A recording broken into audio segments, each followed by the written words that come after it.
In, mashallah. See, that's how Yeah, this is working. let's get our people in here. Yeah, okay, people logging in. Okay, hold on. Am I streaming?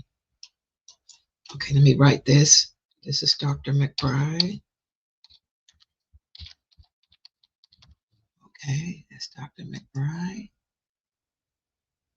Okay, I put that there. Let me share this. Wait a minute. It's lagged on YouTube.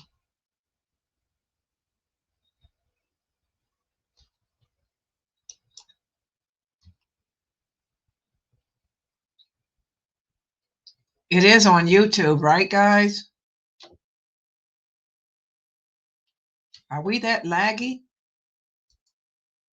Awa, are you guys on YouTube? Are we that laggy on YouTube? Test. Yes, we are. We are. It's just YouTube, it was lagging. Yes. It's just lagging, huh? Because I don't see the YouTube thing when I type. Okay, so I'm gonna go live. We're live, but I'm just gonna go. Okay. Ina alhamdulillah wa salat wa salam ala wa rasulullah. Like to welcome everybody to our Learn How to Balance the Brain class with Dr. Daniel Abdul Rahman McBride. And mashallah, so many of you have been emailing, asking me for this class and when is it going to start. I keep letting you guys know it's every Thursday at 6:30. Well, mashallah, welcome to another session of Dr. Daniel Abdul Rahman McBride. I'm going to turn this over to him. So here we go. We can go ahead and get started. Dr. McBride, here you are. Alaikum. Thank you, sister. As we talked about, and as I called it up in preparation for today's class, we actually did an anxiety lecture on 1/2/25, almost exactly, a little more than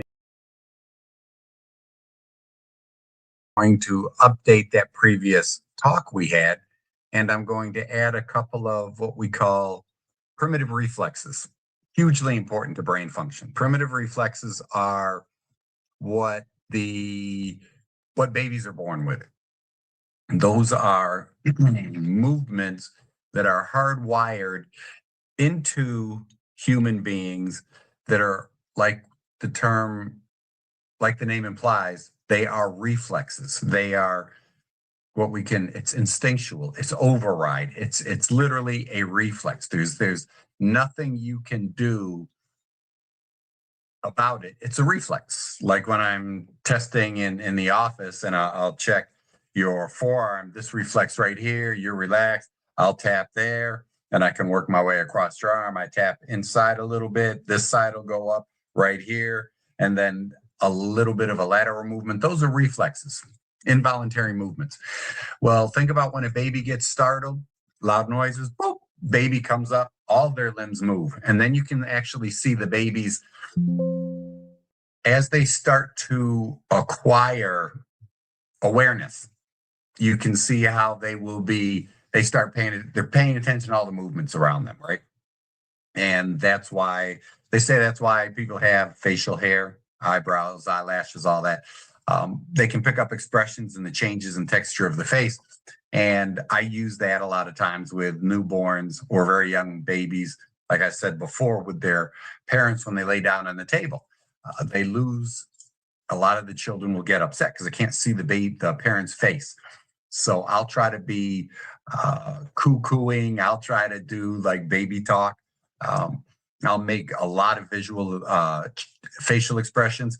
I'll do a lot of movement and while I'm working with a patient, and that hopefully allows them to start to focus and take advantage of their reflexes. Sometimes absolutely is not working. That baby's going to cry until they see their parents' face again.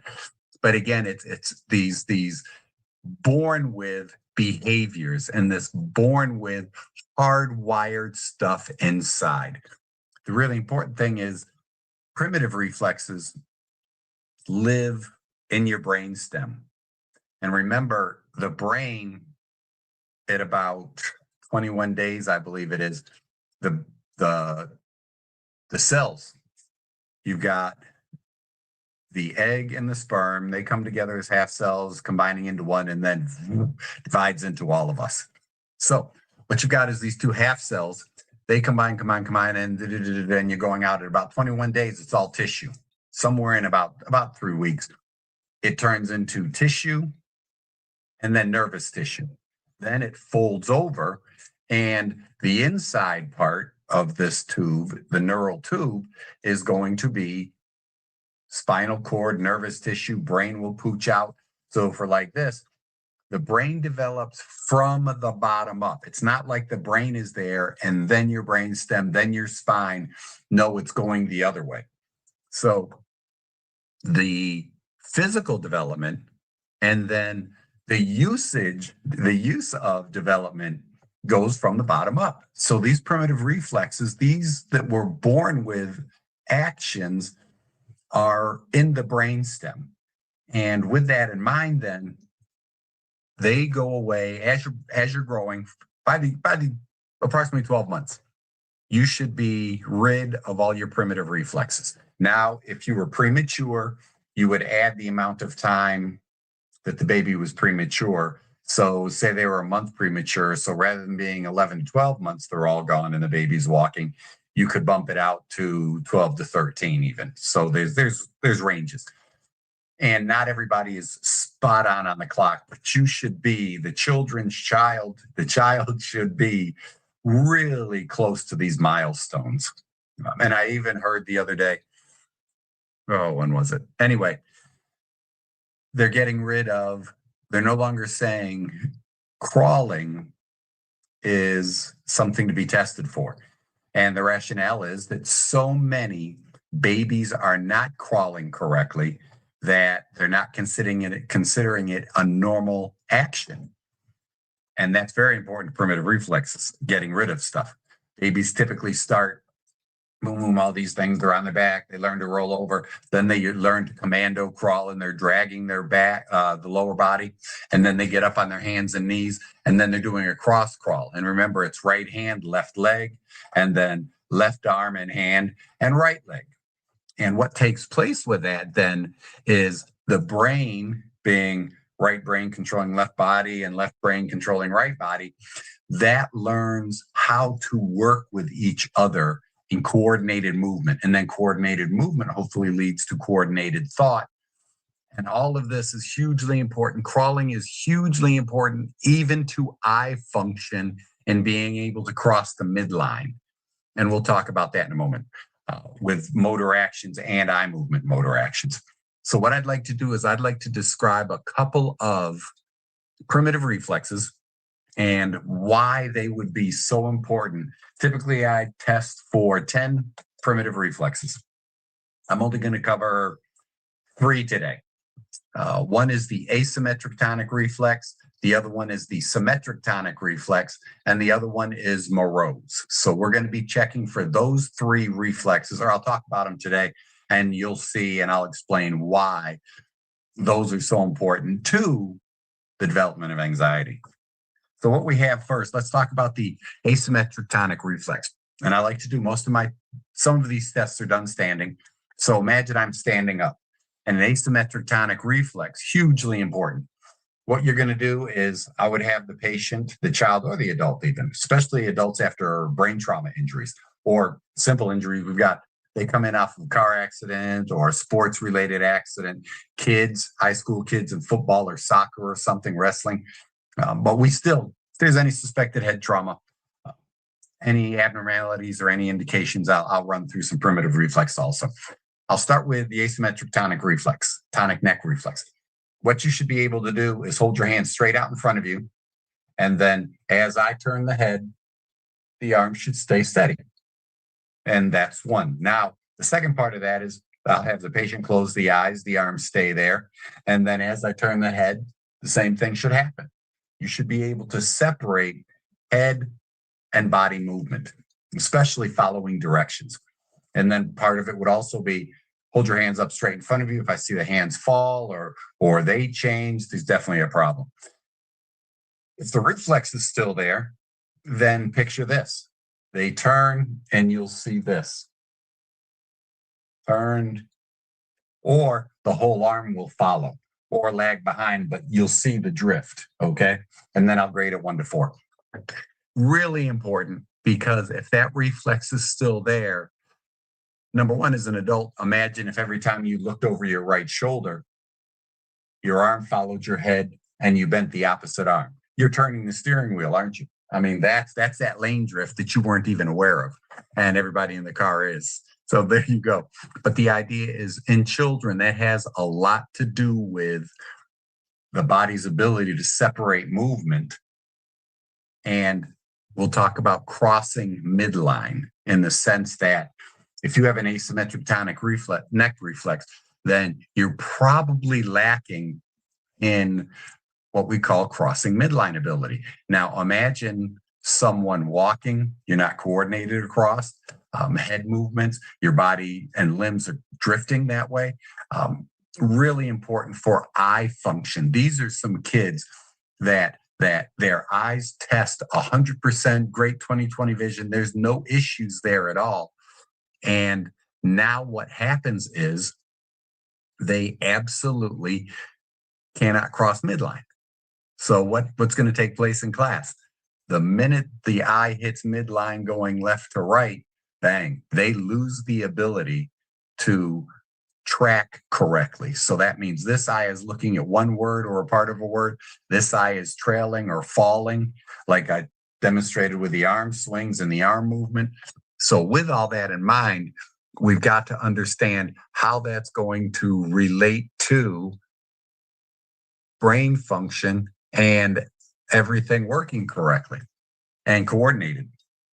Asymmetric tonic neck reflex, real simple. There we go. If there's a trailing or a following, we've got an issue.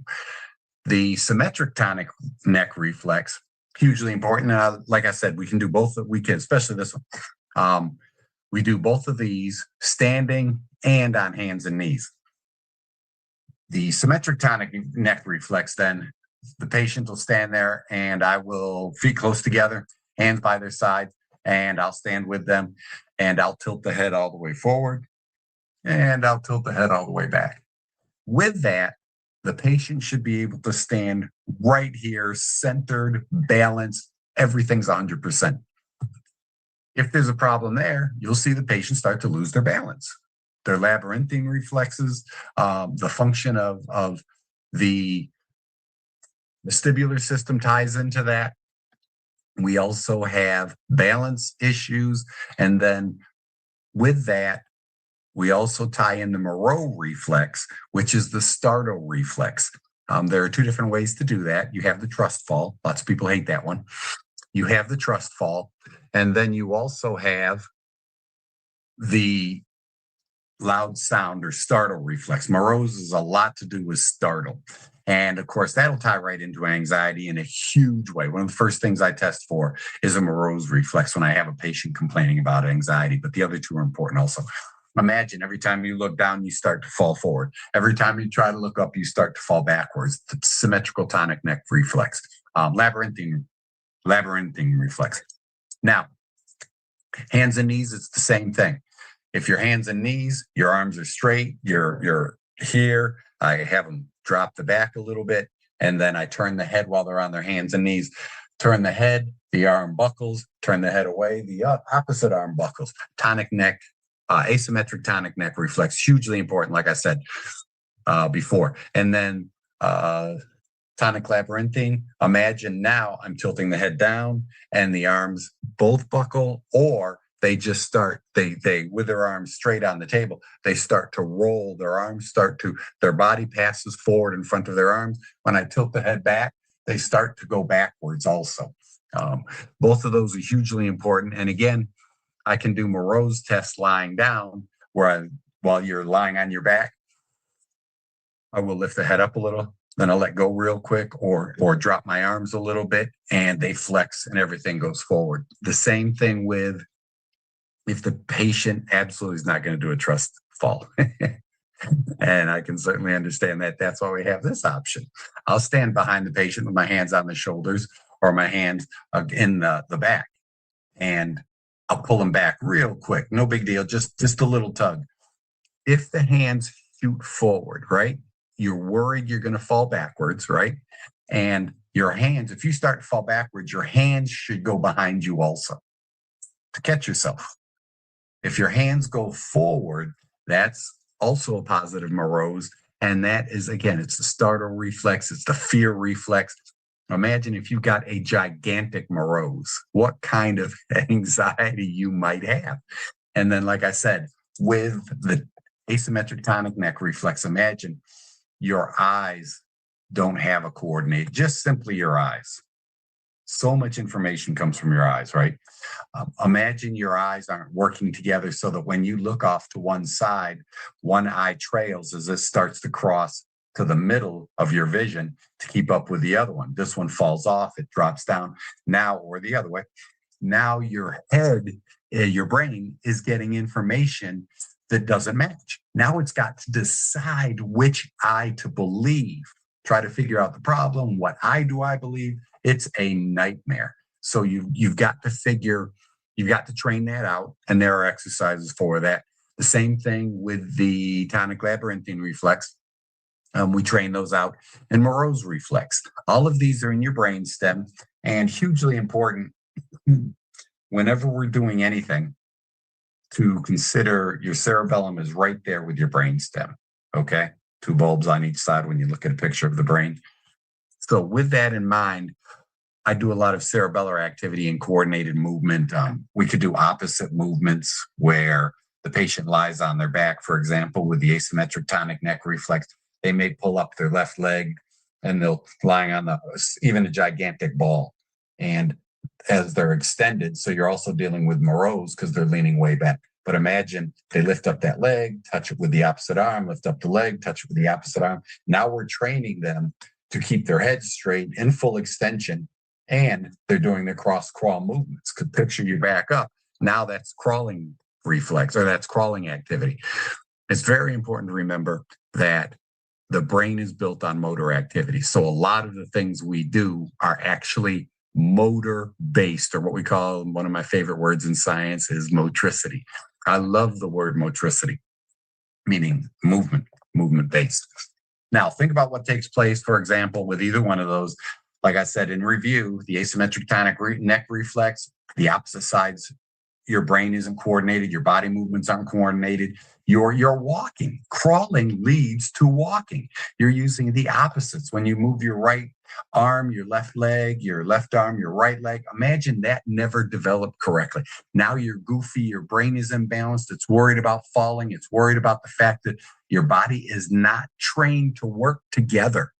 So asymmetric tonic neck reflex can set up a physical as well as mental anxiety. It's based on your lack of physical coordination. The tonic labyrinthine reflex, same thing. If you go through any head movements at all, and we do canal testing, if you go through any head movements at all, and that throws you off, your brain function off, there's got to be a lot of fear or anxiety there. And then morose, the fear reflex, hugely important. If we can dampen down morose, we can dampen down a little bit of the anxiety. That is like such a foundational primitive reflex that we want to get rid of. Okay, so those are the big 3 with that. And then if you want to, you can certainly search it up. And then at our next talk, if you have any questions, type them down, send it in based on any more information you came up with. Now, let's jump over into with the primitive reflexes. It's everything we do is making sure, and when I'm dealing with patients, I want to get rid of the primitive reflexes. At the same time, I'm working on cerebellar activity, coordinated movement, demonstrates coordinated thought, right? And the cerebellum is hugely important, tied in with the vestibular system, hugely important to coordinated eye movement. So if we can improve cerebellar function with balance, core exercises, muscle tone, if we can improve that, we will get one of the foundational parts of the brain or foundational fixes to improve eye movement, to improve communication within the brain. Cerebellum is everything. Smooth movements, smooth thoughts, balanced everything. So we do a lot of cerebellar work, balance exercises, core training, posture stuff. We will also get rid of the primitive reflexes first and foremost.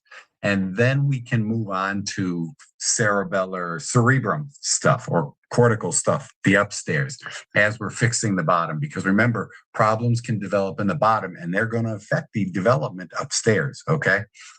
All right. Now, what we're going to do, let's review a couple of things. Now we'll move straight into anxiety. Those are some physical things that we can do to deal with anxiety. Now we're going to get into some brain function and how you can have a left brain form of anxiety and a right brain form of anxiety. So let's talk about the two hemispheres. And what we'll do is let's talk about the left brain emotions and the left brain behavior. Then we'll talk about right brain emotions and right brain behavior. The left brain is hugely important for approach behavior. It initiates things and it's on the go. Okay, think about all of this stuff as we talk. The left brain emotions are usually happiness, surprise, curiosity, anger. Although a little bit curious, not as much as the right brain. These are all considered approach emotions, though, because that's what the left brain does. It approaches, it initiates, it's the go side. These are also considered positive when they're balanced with the right hemisphere. If the left hemisphere is going, it should be balanced with the right hemisphere, and we'll talk about that in a moment. But these are considered positive emotions because you're happy, you're pleased, you liked it, surprise with happiness and joy. The anger, believe it or not, we've talked about this before. Anger can be positive if you get frustrated about doing something. Say you're learning new material, you get an 80 on the test, you wanted a 95 or better. You study harder. You're learning a new skill. You don't do it. We don't pretend you're dribbling a basketball. You're great with the right hand, but you can't go left. Well, that's easy to play, isn't it? So you've got to work on that left. You pick up these motor skills, you train things in, and that little bit of anger pushes you over and gets you through the frustration. That's the go part of it. And that's good when it's balanced with the right hemisphere, meaning you get a little bit angry, but it's demonstrated through appropriate social behavior. You just practice more, you try harder, you study more. You studied by yourself and didn't do so well, so you get a study group and you guys do better because you're sharing ideas and you're picking up knowledge from someone else. Maybe the way they understood it helps explain it better to you than the professor explained it. Same notes, but their understanding, their verbiage hit you differently, okay? So frustration, anger can be a positive emotion. The left brain, the actions or the activity, the strengths of the left brain, they like to focus on, the left brain loves to focus on details about everything. The left brain is motor driven in the sense that it's fine motor skills, speaking, finger movements, fine writing, piano playing kind of stuff, really fine motor skills. It controls right body actions. Right now with these, I'm stimulating left brain function. With this very mobile watch here, I'm stimulating right brain function. The left hemisphere, the left brain really, really loves patterns. It seeks patterns. It likes predictability.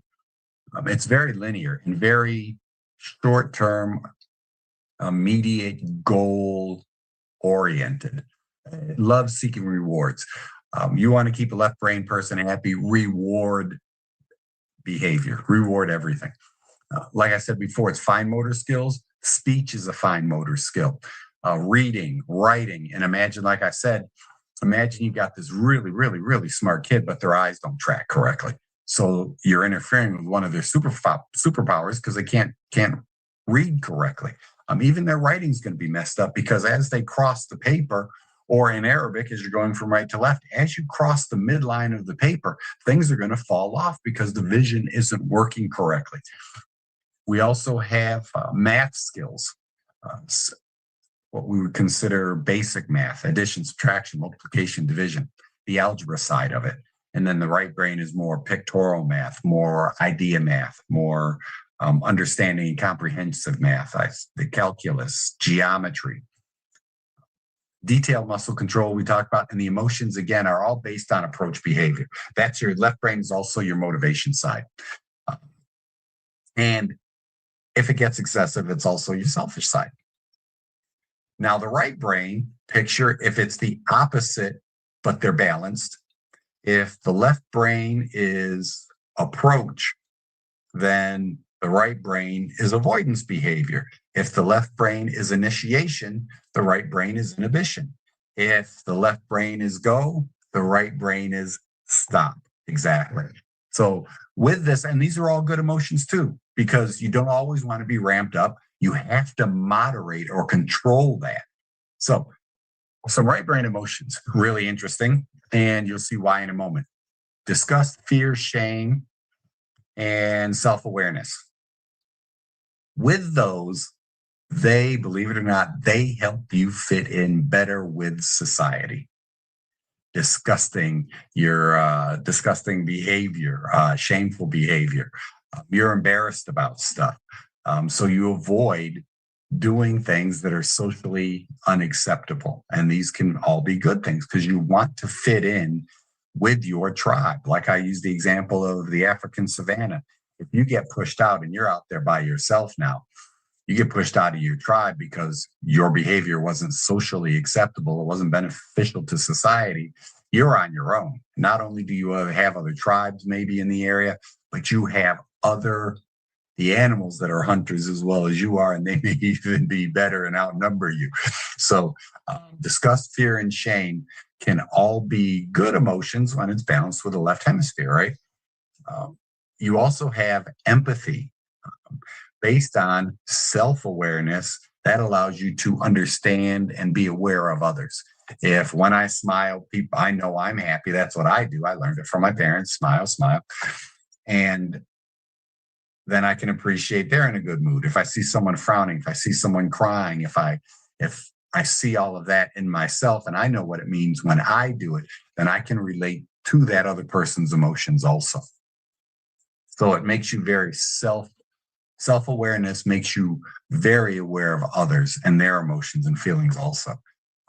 These are considered avoidance emotions or negative emotions because they are there to help avoid disrupting society. The right brain, they focus on the big picture. Like I said, your big picture goal is to achieve Jannah. Your left picture goal, then your right brain, after it sets its sight on the goal, then your left brain says, okay, well, how do we do that? What's the pattern of what's the behavior? And of course, we've got Shahada, we've got prayer, we've got fasting, we've got Zakat, Sadaqah also in there. And we also have Hajj if you can do it. So that's how that's your big picture, achieving Jannah. And then the the short-term goals are this is what I need to do every week, every day, every week, every month, every year, every lifetime, if I can, right? So that's when they combine and that's how they work well together. They focus on the big picture. The right brain hemisphere tends to be the large muscle group on both sides, the large muscle group control, arms, shoulders. Like I said, the left brain is fine, detailed movement. You've got eye movement in there, some right brain overlap, but you've got eye movement in there. You've got verbal skills. You've got handwriting skills, piano playing, for example, fine, detailed motor skills. The right brain is more big skill stuff. That's throwing the football, taking the basketball shot, dribbling, running, jumping, the big muscle movements. Okay, those tend to be the really, really well coordinated athletes from childhood kind of thing. That's a good indication that there's at least a right leaning in that hemisphericity. This is also obviously left body actions. We also have the nonverbal communication. Left brain is verbal, word finding, definitions. There we go. With that awareness of yourself and awareness of others' emotions. This is the face reading. This is the posture. This is also hearing and tone inflection. You can hear somebody really happy. You can hear somebody really, however that goes. You can hear the differences in tone, and that's the way we judge emotions. And the communication skills. This also, the right brain really likes to develop relationships with others. This is from the hadith of the Prophet sallallahu alaihi wasallam, where a demonstration can be found with Hajra radiallahu anha. When he described, the Prophet sallallahu alaihi wasallam was described her as being happy because she liked to be social. When the tribe came in and found her and Ishmael radiallahu an by Zamzam, and they asked to join, and when they negotiated it out, she was happy because she liked to be social. Let's see, this is also, like I said, the self-awareness. This is looking really cool. The right brain, even though it's avoidance, it is also always looking for novel stimulation. This could also have a lot to do with survival, in the sense that looking for new stuff all the time rather than patterns. The left brain is really important because you can judge people's intentions based on their pattern of behavior. You know what to expect, blah, blah, blah, blah, blah. Well, the right brain is looking for new stuff, new things to be aware of, okay? Part of a survival instinct, always looking for something new and novel. This is the side that, almost contradictory, long-term attention, big goals, but easily distracted because it's always paying attention to other stuff, even though this is the inhibition side. So that's why the right brain and the left brain work well when they're balanced, because this is going to be, if the right brain is super strong and the left brain is weak, then this is going to pick up on everything. This is the side that looks like they don't pay attention. Even what it is actually hypervigilance. And you'll see how hypervigilance can play into right-sided anxiety. This is the vigilance side. This is the awareness of everything side, global attention, as we've talked about before. This is also your moral compass. Like I said, awareness of yourself, awareness of others, wanting to fit into society, do things that are socially acceptable. Emotions are love, fear, trying to find safety all the time, avoidance, withdrawal, sadness, disgust, and shame. And as I mentioned before, we talk about behavior. The left brain is all approach, and the right brain is all the avoidance stuff. This is considered, for right brain people, negative emotions for survival. But you can also have sad based on empathy. You can also have fear tied to survival, disgust, shame, guilt, remorseful. That's the empathy, wanting to be good, be accepted into a social group. Now, the left brain, the approach side, that's the positive, in the sense that you're goal seeking. You know what the goal is. Now you're going after it. You're not distracted by anything. The two hemispheres are working together. Happiness, you're achieving the goals. It's the can-do attitude, the motivated side. Anger, try harder. Or worst case scenario, didn't get my way, act like a spoiled brat. But anger can also allow you to try harder. Surprise, new sequences. The left brain likes to be very predictive and can also be a little bit curious. Really cool, something called metacognition, and that's the ability to self-judge, based on self-awareness. And if you can accurately judge your own actions and accurately assess yourself and that self-awareness, now you can relate to others better. Narcissists, sociopaths, psychopaths, they all lack metacognition. They aren't just, there's no self-awareness, there's just selfishness. And that's different. The left brain, again, too little metacognition, will do whatever it takes to get what it wants. And we see that right now with the Tangerine Man and the people he surrounded himself by. You've got overconfident, inflated self-image, no self-critique. Narcissists, sociopaths, psychopaths, they all lack metacognition. It's all me all the time. There's no empathy at all. You see what's going on in the Mediterranean right now, and in Africa in general, with these final struggles against colonialism and the colonial powers wanting to take over everything and influence everything. That's more left hemisphere, very little metacognition, all self, all inflated self-image, overconfidence, no self-critique at all. And then when you hear these people talk, every idea they have is a good one. And there's no acceptance of other opinions. There's no other train of thought. Now, let's talk about right brain anxiety. With an increased right hemisphere and that awareness, and then a decreased left hemisphere, you're going to have unbalanced fear, unbalanced sense of danger. You worry something might happen. That's the side, that's your survival side. That's your I'm worried about surviving side. That's worrying about nothing. Your imagination takes off. I gave you that example of the patient that was driving. One accident in her entire lifetime, and that was enough, right hemisphere, that was enough to have her fear every car on the highway that passed them. Every time someone drove by, too much right brain activity.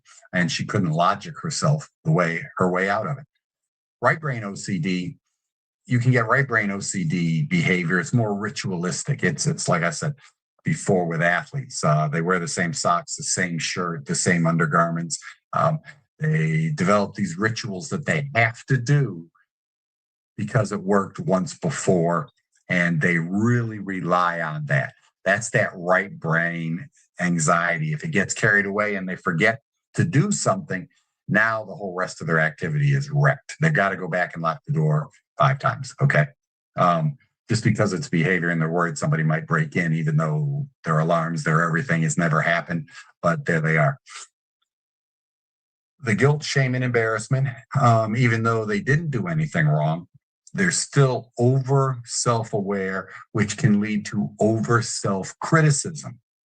They worry about everything. And again, this is more right hemisphere anxiety is more fear-based in the sense of survival than fear-based. Everything I do, way too self-aware and self-conscious is the word I was looking for.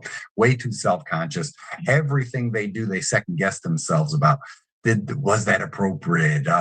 They embarrass themselves in their own mind, okay? Even though their behavior didn't necessitate worrying about it. And that's the guilt, shame, and embarrassment, and it's the fear of rejection. We are hardwired to attach to a group. Attachment is a big part of the right brain. The empathy for others, the self-awareness and the awareness of others, the selflessness. You also have there's an unbalanced sense of fear of dying, imaginative fear of dying that kicks in, and that's based on the survival part. If you get pushed out of a group, if you do something that was a little awkward or didn't quite fit in, and you over criticize that, when it's, how would we say, when it's fear-based, and you develop rituals to avoid it, and it's you over critique yourself. And another anxiety driver for a right hemisphere is being over empathetic and thinking that you didn't do enough when there's only so much you can do. It's literally control what you can and pray for what you can't, and actually pray thanks for what you can control, and pray that pray to Allah for everything. Actually, there's no reason to even separate that stuff out. Now, that would be right brain based anxiety, and it's usually the overactive right hemisphere. And again, it's a lot of times it's way too survival oriented. It's fear-based. It's very, very self-judgy, very self-critical. You spend so much time criticizing yourself in your own head that you don't even have to worry about others. You'll do it yourself. And that tends to be that fear-based, worried about things that are actually beyond your control. Okay. And then again, beyond your control with world events. There's so much going on that a right hemisphere right now that's going to be a lot of that anxiety. There's so much out there that we can't control. Again, both types of anxiety. Really, the closer you get yourself to Allah and pretend just the 99 names, not pretend, imagine and learn the 99 names. For example, I'm reading a really good book about that right now, explaining names, tying names together. The closer you get to Allah and being in a good Muslim community, Surround yourself with people that want to be better, that follow the sunnah. Because you've got to realize everything, believe it or not, good or bad, is out of our control, isn't it? Allah clearly tells us in the Quran, and we've got multiple hadith that tie up your camel and then rely on the qadr of Allah is one of the big ones. Now, what we're going to do is move into the left brain anxiety. Believe it or not, even though the left brain can be overconfident and literally unreasonably self-assured in a lot of cases, like with the tangerine guy, the left brain with a decreased right hemisphere, right? The left brain, especially with, well, let's think about things that are obvious. With, say, for example, tics. That's usually an overactive left brain. That's overactive motor activity, uncontrolled motor activity. If you can have uncontrolled motor activity, you can have uncontrolled brain activity. This is the person, generally speaking, left brain anxiety comes from that brain that never shuts off. And you might even tell yourself, the to-do list is never ending. You didn't finish everything. And that's the way things are. With the right hemisphere telling you that's the way things are. The big picture is you're always moving forward. The left brain doesn't see that. The left brain sees its pattern is unfinished. If I could imagine an autistic child, I see it in the office, when you take the phone away, or even kids that we've trained to use the iPads and play games so that they're busy while the parents do something. Bad habits develop because it literally, all of that VR and all that cartoon stuff, there's a lot of good stuff, but at the same time, when they spend hours and hours in there, they are really developing left hemispheric skills, and exaggerating the stimulation to the left hemisphere is going to exaggerate the left hemisphere growth while it decreases right hemisphere growth. Most of those games, the way these things work, it's an immediate dopamine shot. It's short-term, focused attention, then it jumps onto its next thing, like these video games. Short-term, attention focus, and boom, an immediate result, and then move on. It doesn't teach any long-term anything. It's also hugely important. This is usually, particularly in guys, you get these diagnoses of general anxiety disorder. They can't relax. Their mind's never shut down. It can also be in women. But this is the thing where the guys hold it in, they internalize everything, and then it overwhelms them. Remember, this is the side that is go, go, go. This is the side that is pattern seeking. This is the side that really thinks it can't do anything wrong, and now something goes wrong. And if you're now how do you solve that? Because now the pattern's broke. It didn't work out the way. And if there's no right hemisphere, big picture, try to figure it out, see how else we can do it, then it's totally disruptive to their self-identity, and it can't see how to fix this. It's also a problem if this person is disorganized, pattern seeking with no big picture. This is the person, pretend there's only one hand and I want to go in this direction. And then I see a little bit of a pattern, and rather than heading up this way, I deviate out this way a little bit. Right now, I'm just a little off center, but I'm kind of going in the same direction. And now I'm following that pattern, and holy cow, a little farther along, this pattern branches off of this one. Now I'm not even going in the right direction. I lost focus of my big picture that was out in front of me, right? I was originally like this, there. Now I deviated just a little, but I'm still going in the same direction. Now I deviate again, and I am not even out there. I'm literally following patterns rather than the pattern. And that can set up for some anxiety. This is where also OCD comes in, obsessive compulsive behavior or disorder. Obsessive compulsive behavior. They have to do it this way. It just doesn't work if they don't. Obsessive compulsive, they have to have cleaning fluid in the house. Well, oh my God, suppose I run out. Oh my God, suppose the store closes. Oh my God, the apocalypse happens and I don't have 10 cleaning fluids in my closet. Well, that's not the big picture anymore, right? You You want cleaning fluid, but you don't need 10 containers. This is the OCD that is have to behavior as compared to ritual behavior. You find other rituals or you just get out of it eventually. Imagine the athlete that does the ritual his whole career, 5, 10 years, whatever it is. And now he's no longer athletic and he no longer has to do that ritualistic behavior, does he? OCD, uncontrolled OCD, they have to do it all the time. It has to be done there. The left brain also activates fight or flight. Although right brain based on fear could be fight or flight, but the left brain is that initiation that when it's left brain anxiety, there's the right brain is sympathetic, yes, but it's also the calm, big picture, parasympathetic, more parasympathetic side. Left brain is going to stimulate. It's only happy, surprised, or angry. So that tends to lead itself to a sympathetic response. And again, we really have to stimulate that.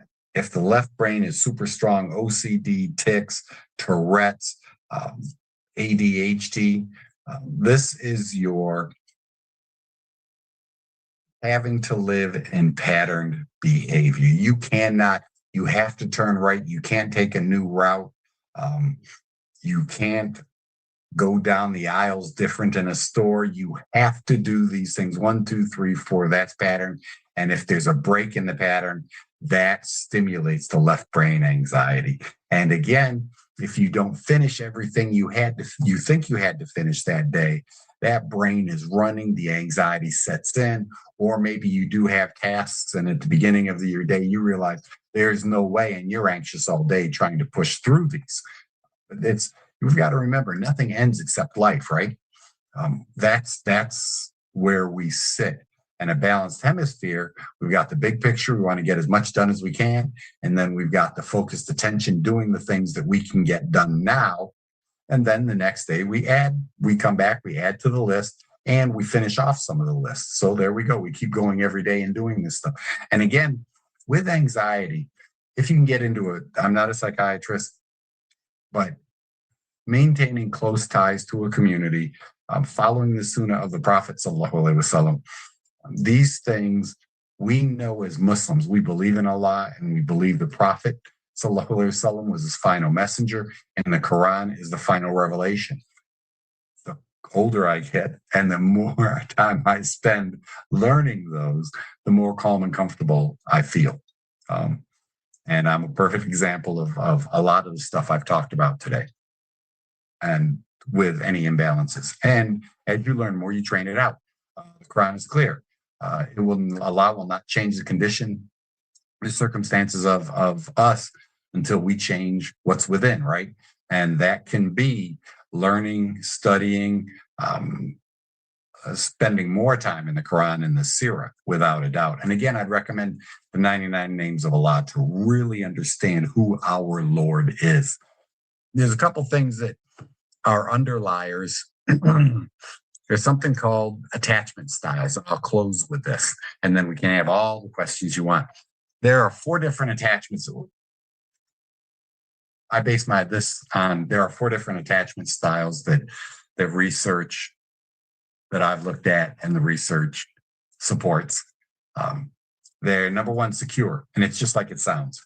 These people, it's secure. They are, say they're very balanced, and they know that the way they think, pretend you're surrounded by family members that you love and you trust. That's why I spend so much time with my family members and a few close friends. These are people that I love and I trust. So I feel very secure. And because I know I wouldn't stab them in the back and I wouldn't treat them poorly and I wouldn't steal from them and I wouldn't dishonor them, that's the way I think they will treat me. And if someone does do something, then they're pushed out of our tribe, out of our group.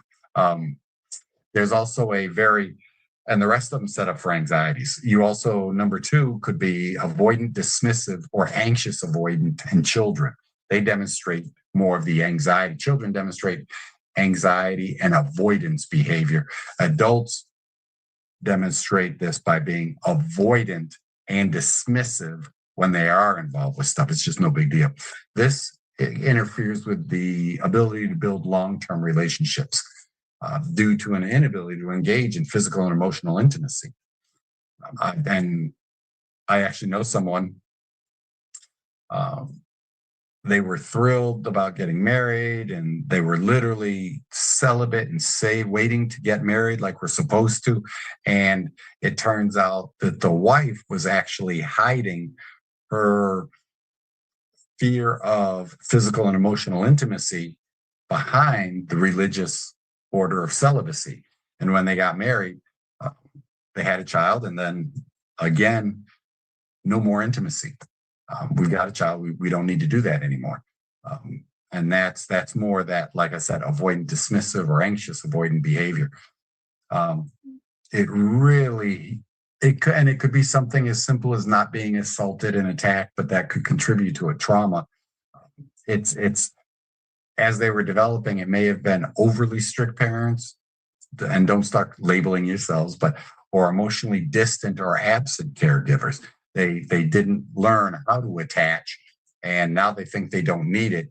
And it gives them a very strong or false sense of independence. And then they don't trust others because they didn't learn the bonding when they were growing. Right. And they really have a hard time reading others. You also have anxious and preoccupied, or anxious and ambivalent in children. Fear of rejection, abandonment, depends on partners for validation. They're always looking to others for approval to make sure they're doing the right stuff. This develops from inconsistent parenting or inconsistent forms of attachment early on, and they're always turning back to make sure everything's okay and get that much needed attention that we all need, most of us need. And number 4 is disorganized or fearful avoidant in children. Disorganized in adults or fearful avoidant in children, extremely inconsistent behavior, difficulty trusting others at all. And this is usually the result of childhood trauma, neglect, or abuse. So you can see how those may set up for later on. That could establish a baseline for anxiety also, based on then which one you might fall into out of those 4. That may contribute to whether you're a left hemisphere or right hemisphere strength, and that could exaggerate what's going on in the hemispheres. Are there any questions?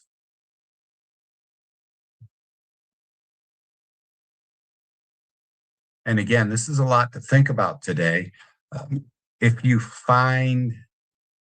do any reading and research in between talks, next week, you can certainly, inshallah, we're here, and you can certainly ask questions at that point also.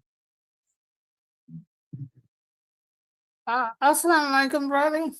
Walaikum salam, sister. This is very, very, very interesting today. I mean, whether it's the right side or the left side, I almost got confused sometimes because they seem like, but I think I was more drawn to the right brain person when you talked about that fear of acceptance, or the child who when the teacher asks a question, instead, even though they know the answer, they won't raise their hand for fear of getting it wrong, even though they know the answer. Absolutely. I actually had to make I had a parent-teacher conference with the teachers of one of my children. I got called in, and she was a straight A student. And when I'm sitting down with her main teacher in elementary school, he was complaining that she didn't raise her hand enough. When he taught new material, he literally told me while we're sitting there, literally, he's right in front of me, and my daughter is to my left. And he's telling me that he's talking to me because she doesn't raise her hand soon enough. She usually waits till the second day of the new material, maybe as late as the third day.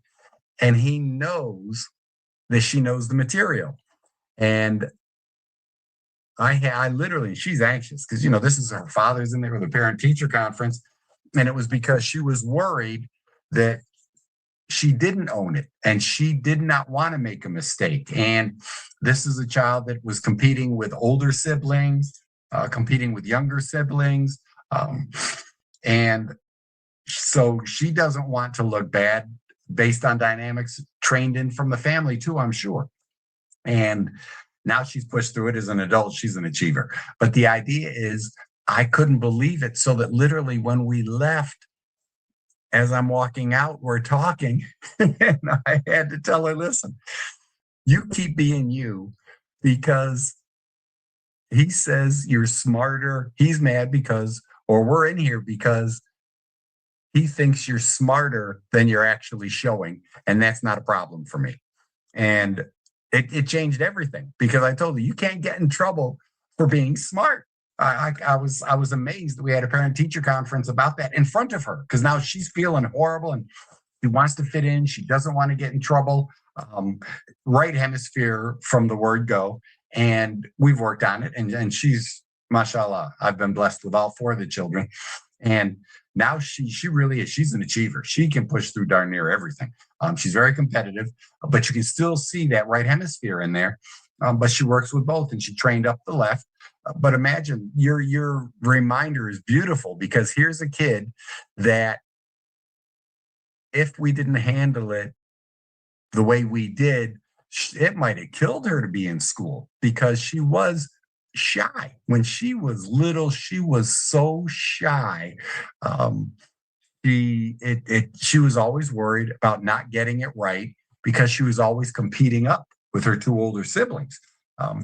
And eventually, everything, she had so much, alhamdulillah, she had so much success with things in class and sports that she developed a self-confidence, and with all of us encouraging her and the interaction we have as a family. I really thank you, sister, for reminding me of that. But that was that, even as a child, there was that little bit of right brain anxiety, and making sure she didn't embarrass herself, make sure what she said and did was socially acceptable. And can this affect the way that fear, that inner fear in them of not being accepted? 100%. This is fear of not being accepted. The only good thing, one of the very few things about the present leadership, particularly here in America, is what happens when you don't have that fear. We should always be a little bit worried about being accepted and doing things within reason that are socially acceptable according to the Quran and the Sunnah of the Prophet sallallahu alaihi wasallam. But we see the leadership here right now, these guys and girls, these men and women, they absolutely have no fear of looking like they don't have any intelligence at all. They clearly demonstrate no empathy for anyone. Everything they do is me, lie. They don't care about being socially acceptable, except in their small clique and the people that help them keep their jobs. So it's literally, the American leadership right now is clear demonstration of left brain corruption. Holy cow. It's all me, money. And what do we say? Bad advertisement is better than no advertisement. And the right hemisphere, though, is fear of being accepted. That's trying too hard to fit in. If you don't have a left hemisphere, a strong left hemisphere, you want that balance. If the right hemisphere is too strong, then you worry about other people's opinions too much, and you can't, and you even rule out, or you worry about, you can't rule out even bad people and their crazy opinions. You over worry, you're over self-conscious, you're over self-critical. Every now and then we just have to push people away. It's like the joke we always make in the office with some of my, I've always done with my patients when we talk about, particularly the guys, we'll say something about, it's like pushing away bad people. One of the biggest things we can do for our health is push away the excess portions or the bad portions of our food, right? You absolutely have to be able to get rid of the bad and keep the good. And the Quran is clear on that. If you and actually referencing non-believers or people, hypocrites and all that in the verse. If you, in a weird way, it reminds me of that verse that if you stay amongst those people, you will be counted amongst those people. And we can't let bad people influence our self-thought and our self-description, if that makes sense. And a really strong right brain gets over-worried about everyone's opinion. Inshallah, that doesn't happen to us. That's amazing. Thank you. That It is. It really is. Very, very amazing because I've seen that. I've seen it in family and I've seen it, you know, with other people where these people are generally could be really good people, but they're so afraid right. Yes. of what the left brain person is going to think of them if Isn't that crazy? You are spot on, sister. Literally, that's exactly you're summarizing everything I just said. We should have had you give the talk. That's spot on. Absolutely. I've had a lot of experience, but thank you. Yes, ma'am.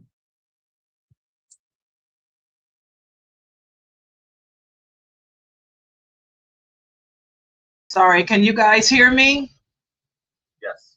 Okay, I want to tell everybody too, make sure for everybody listening to me on all the social platforms and in the Zoom room, because this is, sorry.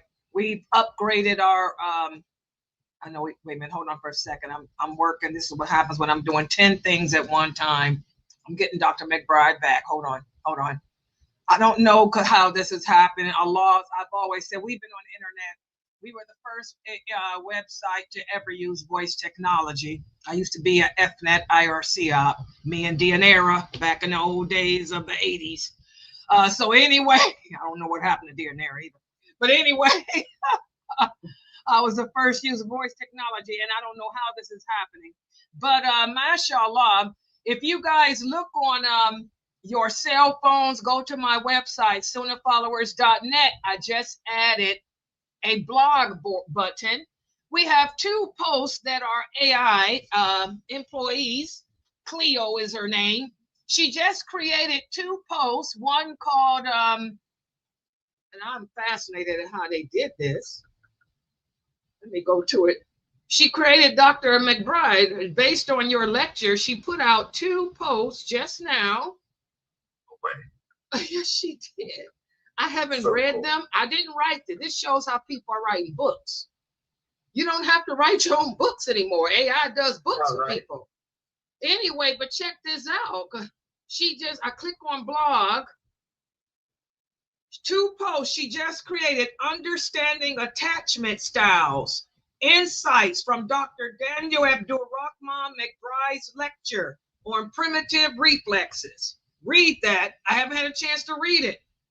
And then she put another one out, Understanding Primitive Reflexes, Insights from Dr. Daniel Abdul Rahman McBride's lecture at Sunnah Followers. It's great.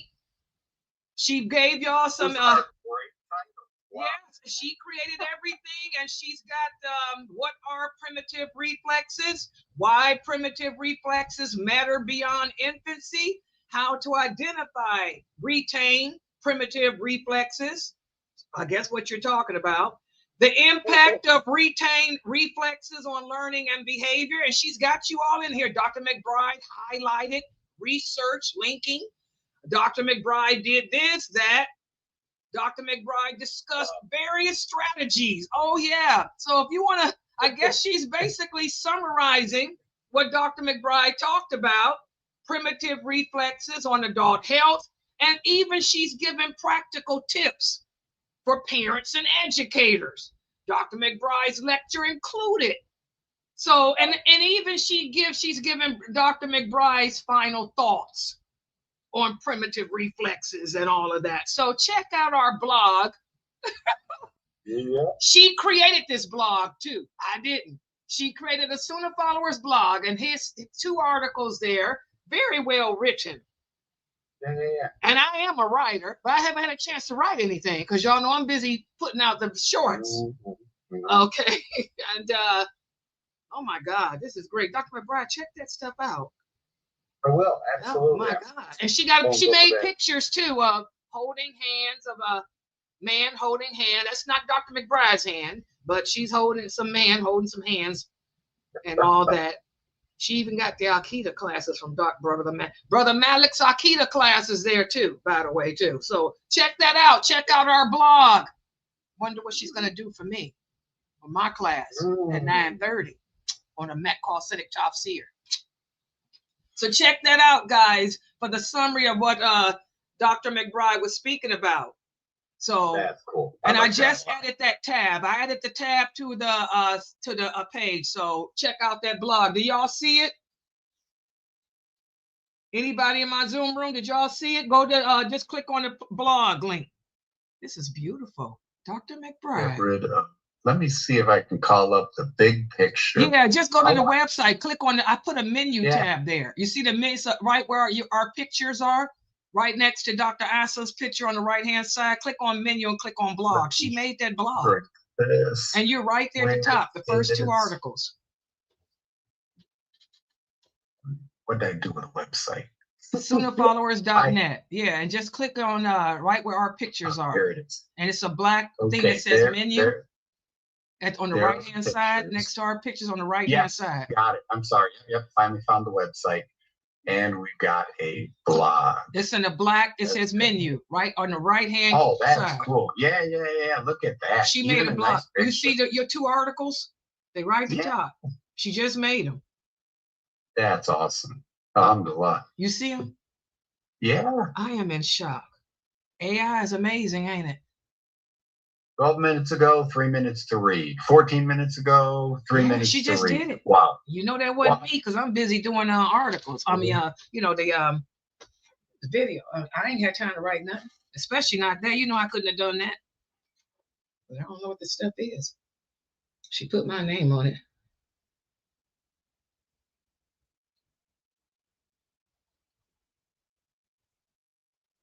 This is great.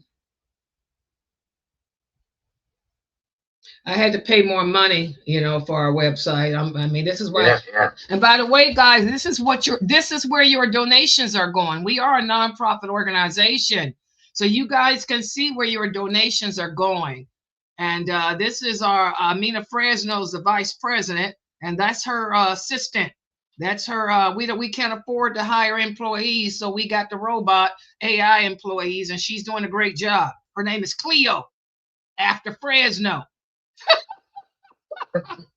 She's left-brained like Fresno.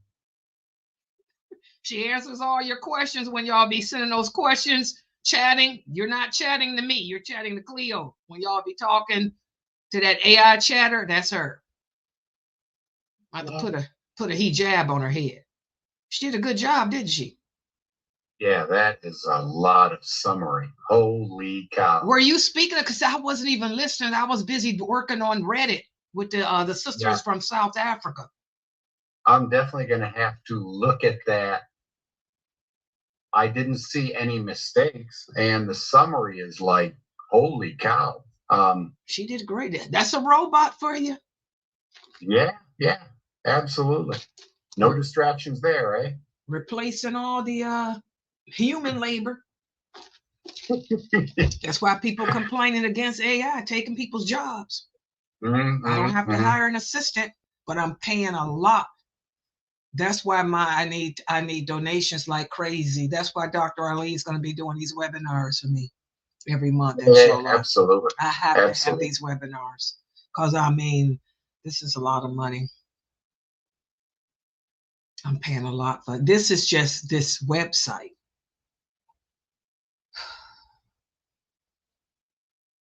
I have to use my tax exempt and stuff. Yeah. I got 5 robots. She handles this stuff. Another robot handles the tickets. Another one handles this. I got 5 employees. They're all AI robots. Okay, guys, no questions from you guys. I'm going to log out because I have another class at 9:30, which is the Met Call Civic Tops here. This is what your donations are paying for. You guys like it too, Amira, huh? You're saying fabulous. This makes it easy for you guys to take notes. Yes. because after my classes, his classes are your favorite. Yes, and you can see. And see, I got another AI. The YouTube is a separate entity. This is my website. I'm using robots to do the SEO for my YouTube channel. That's not connected to my website. Those robots are excellent too. And they're the ones that's keeping track of my stats on YouTube. And they tell me that the most popular classes, y'all, I'm getting thousands of views now. My classes are number one. After me is Dr. McBride. Dr. McBride, you're the most popular person here after me. Okay, then after you is Mukhtar. Mukhtar teaches the Sira. He's my cousin. He teaches the Sira like me. They love to learn about the companions, and of course, Aqidah and Hadith is me, and Mukhtar is Aqidah. Is Hadith history. I'm number one. You number two, and Mukhtar is number three. But you get thousands of views like me, because they love this stuff, and you're relating it to the companions too, which is the history. So yeah, so I got different AI agents working. I'm using all because I can't get nobody. Humans are not consistent. They want to be paid money, and I don't have the money to pay them. So I'm paying AI through the programs. And it's already done. Holy cow, that's cool. But this is cool, but it's expensive, man. This is. Oh, I bet. Yeah. Dr. Ali, this way he comes in. He's gonna be hooking up with the. Like he used to work with McBride, McBride. He ain't with them no more, but he's gonna do these webinars like he used to do with them fundraisers. Inshallah, him and his wife stuff. Okay, guys, so I'm gonna log out. Yes, you love. They all saying they love it. Oh yes, y'all see that? Making it simple for you, and it's gonna make it easy for my quizzes I give y'all too. Yep. If they're gonna, I'm gonna see what they do with my class at 9:30. That'll make my quizzes easier for you guys. Oh, they're saying magnificent, amazing. I'm looking. I wish you could see what they're typing. The new shahadas are going crazy. Yes. Yeah, that summary is really nice because I can get way too explanatory and verbal. For them to focus it down like that. That's what they're saying. The new shahadas are from Reddit are amazed. They're saying this is excellent for them. Yeah. They saying they want to see my classes like this. That's what they're saying now too. Yes, yes. Yeah, because they're saying Kareem's books, my PowerPoint is great. The way I explain stuff makes it easier for them because his books are too over the head. And my PowerPoint makes it easy, but with this makes their note taking. This with my class, this will make their note taking even better. Yeah. If I could figure out how she's doing it, yes, that's why I just upgraded. I just upgraded the plan because I didn't have the money. They've been trying to tell me to upgrade, and I didn't have the donations. But now one of the students here, one of my students made a nice donation, and I upgraded. Sister Aya, y'all can thank Sister Aya for this one. Alhamdulillah. Yeah, Sister Aya made a nice donation, and I upgraded to turn that robot on. When I made that upgrade, that's when they said now I can have this agent, AI agent that will do this. So I don't know how she's doing it though, because I'm new. I never did website. My degree is not in this type of stuff. I have a communications and history degree. I don't have a degree in IT. So this is not me. I'm teaching this is my genius brain, Googling, teaching myself. Yeah, and I'm not gonna pay the money. They told me I could hire a professional, but I ain't got money. I'm gonna use my brain, right and left brain. Yeah. So I just upgraded. So I don't know how it's doing this. I guess it's listening. I guess I did connect Zoom. So I must have connected my Zoom because it did tell me to connect my Zoom to my website. So it must be listening to my classes. Yeah. That's what I'm assuming. I'm assuming that the AI is connected to my Zoom room because I did tell them it's an educational website. So it must be listening to the lectures, and from there, the AI is determining what to write. because it did Malik's Tajweed yesterday, and now it just did McBride. And I guess I'm gonna see if it's gonna do me. I didn't do my 6:30 class today. And yesterday I gave y'all a quiz, so it didn't do yesterday's. But I'm gonna do my class today, so we're gonna see what happens. So I'm assuming it's connected to my Zoom room. Yeah, I'm gonna lie. It has to be, right? Yeah, evidently. Yeah, it didn't do. It didn't do Jamal. I'm gonna head out into the other room if that's okay. Okay, guys, let me close. Okay, we're gonna close this out. Supana Kalahuma, Wabi Hamdika, Ashadu Online Lahaila Enta, Astakfiruka Watubu Lake. Assalamu alaikum. See you guys at 9:30. Let me close them out.